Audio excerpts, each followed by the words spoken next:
Today sees the update to Race Room Racing Experience, which features a whole bunch of new features. In fact, Sector 3 have literally just gone completely bananas, and yet again the simulator has been transformed. But this video isn't about that. This video is about one of the latest cars to be added to Race Room Racing Experience, and it's one of my favourite cars, and you can see on the screen which car it is. It's the KTM Crossbow. Of course, you might be mistaken in thinking that it's the bog standard Crossbow, but no, it's not. It's the RR version, which most notably features greater downforce. Basically, they've added a ridiculous flat bottom to the car, improved the diffuser, the rear diffuser. I think they've even added skirting to it as well to obviously increase the suction effect. So essentially what you get is the bananas Crossbow with the vehicle dynamics you'll expect from the car that's in, I think Assetto Corsa is the only other sim that I'm aware of that has a Crossbow in it. But you get the bananas car dynamics in that it's quite a grippy car at low speed, but then also has no qualms about going sideways, combined with what you'd expect from more of a racy car in that it tends to actually stick to the road at higher speeds, and it's all round just tighter. And well, with it now being in Race Room, we can put that to the test, and I have to say, it really is good. Really, really good. Now this is, I'm a little bit biased because again, this is one of my top pick cars. It's sort of, you know, I love my KTMs, I love Crossbows, I love these sort of, a car that's, that gives you the choice basically. I mean, any of you that watch the videos know this already, but a car that gives you a little bit too much power that you can play with, a little bit low on the grip, but also gives you the choice between being delicate like a nice little flower in a field in the summer breeze, versus being a farmer that's accidentally dropped a hay bale on the accelerator of his tractor and is currently running over all the cows. I like cars that give you the choice between those two spectrums at any point in time, and well, the Crossbow is one of them, and this RR version of the Crossbow magnifies what the standard version of the car can do. So it just gets better. The Crossbow has been improved. Thank you, KTM, and thank you, Sector 3, for putting it in the sim. Now, what really makes this car actually even more exciting is it goes hand in hand with the recent updates to Race Room, in that Sector 3 have massively improved the character. I believe it's mostly from their tyre model updates, but just the overall character of the vehicles, the newer vehicles, is really nice. They have that real tight feeling to them that you sort of expect. Well, you tend to get more in R Factor 2, Automobilist, and even iRacing to some extent, that sort of tight feeling. But then it's also got that playable ply to it, that more on the Assetto Corsa side. And for whatever reason, however Sector 3 set it up, the new cars really get this balance in a way that I think will appeal to a really broad selection of sim racers. And I think one of the things that Race Room has always done really well is in terms of an immersive experience, the sounds, the overall graphics, the presentation, the tracks, everything. It really draws you into the game, aside from the lack of virtual reality, but they are working on that, so they've said in the latest stream, which will be really good. But the overall immersive experience is awesome. And again, this car, because it's such a raw car and dynamic car, it just goes hand in hand to produce something that's quite unique, I think. In particular, I found the force feedback to be especially good with this. Not only do you get a feel for your basic sort of understeer grip, to how much grip your car's got, the shifting of the mass of the vehicle, but also some of the more artificial things like just the rumble strip effect and just the sort of jostling and bumping of the wheel. Even on my trusty T300, although at times it might be a little bit over the top, and sometimes it might mask some of the more subtle, less sort of canned effects, it again all just comes together to make something really immersive. Now, it's worth saying, all the force feedback options are there, so you can tweak things so that you reduce stuff like the rumble strip or engine vibrations, and some of the sort of superfluous effects, you can just turn them off if you want a more pure informative force feedback. And to be honest, if I was doing more competitive racing online or not just playing it for the raw immersion, I'd probably turn some of those settings down. At the moment I've got a kind of in-between balance between the two because I tend to play Race Room in a more casual way, though again that might be changing soon, and we'll cover that in another video. All in all though, I think the force feedback is just spot on. So other than the handling, which is just amazing, and the force feedback, which is really good, the graphics, I really like how Race Room looks, its tracks and everything, but with this car in particular, I can't spot anything wrong with the car models. It's a crossbow.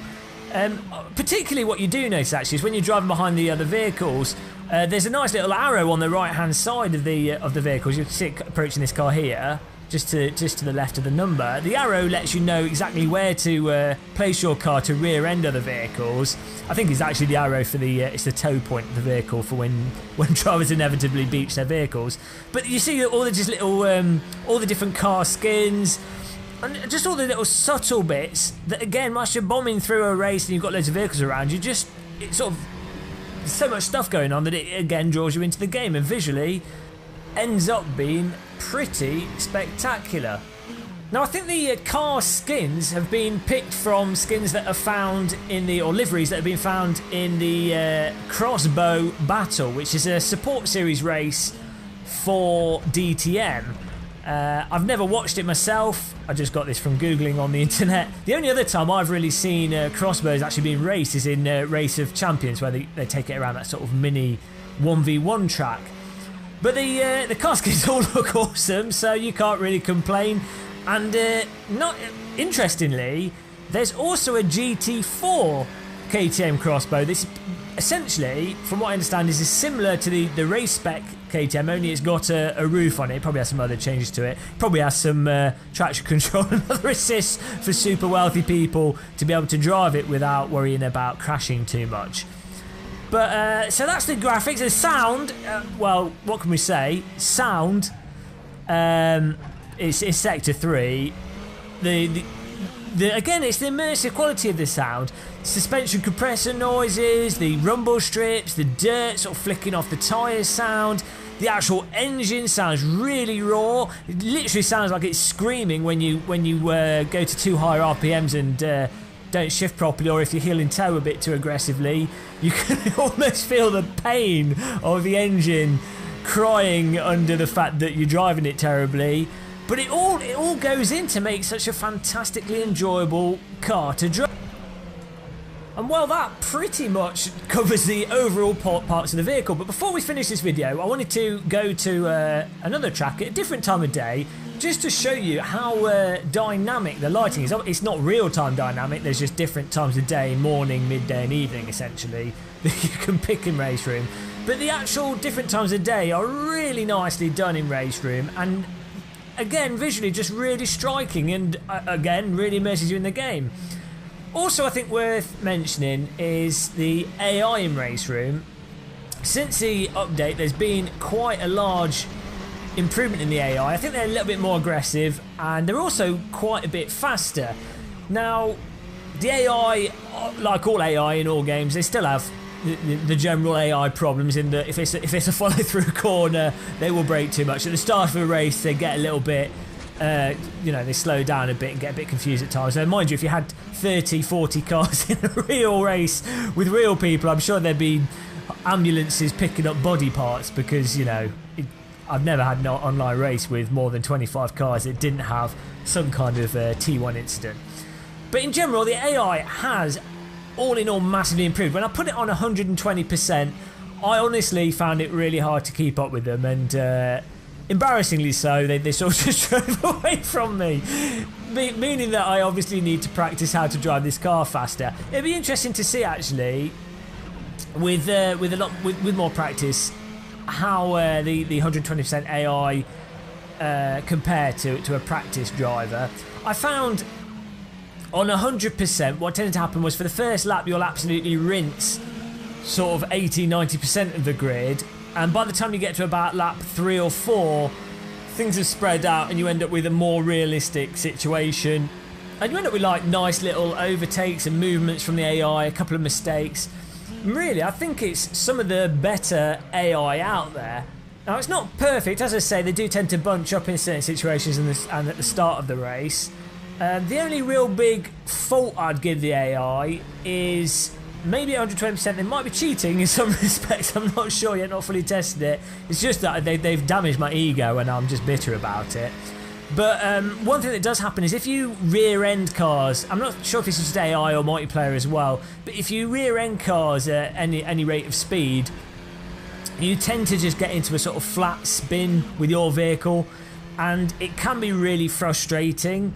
Now obviously I'm sure you can make the argument that you shouldn't be rear-ending cars, and more so online, but with AI, because AI occasionally do brake more than you'd be expecting, especially when you start putting the AI on 100% or lower, it's going to increase the frequency that you might accidentally rear-end them, and the frequency that you end up then just getting into a sort of dull, unrecoverable spin. But other than that little caveat, probably from the games I've played recently on in single player, I think this has got some of the best or most enjoyable AI to race against. So Sector 3 have done an absolutely fantastic job all round. The KTM crossbow, available tonight when the patch gets put out. As a disclaimer, obviously to get access to this before the patch is out, I've got access to the beta, and Race Room have given me access to content, so I haven't had to pay for anything, so that's probably completely biased me. I'm a shill. I've been shilled. Been paid off by the game. No cash has been exchanged, but we've been shilled off, so you can ignore everything in this video, but I really enjoyed this car, and especially I hope a lot of people get it, because I want to just drive online with people when the patch comes out. So we'll see how it goes. Don't forget to click the subscribe button, like the video, and also there'll be links on the screen that you can click on. Until the next video, and the next video will be about the other features that have been added to Race Room. Until the next one, thanks for watching and goodbye.